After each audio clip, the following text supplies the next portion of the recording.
Have any of you ever had a favorite student?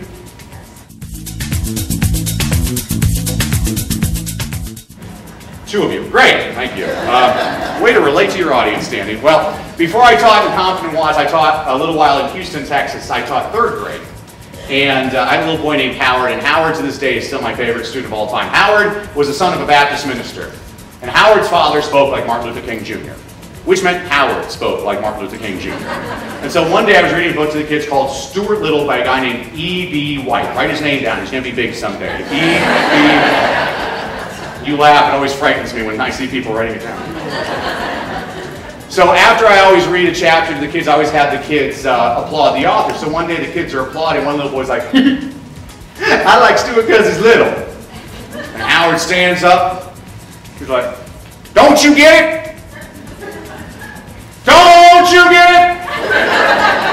We all be little. We all be little. But we be big someday, like Mr. B. And he pointed to me and I realized this child could lead a revolt.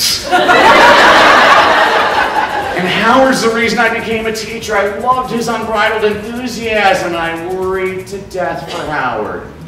Because next year he was getting Mrs. Hampton. And Mrs. Hampton was going to interpret his enthusiasm as a discipline problem.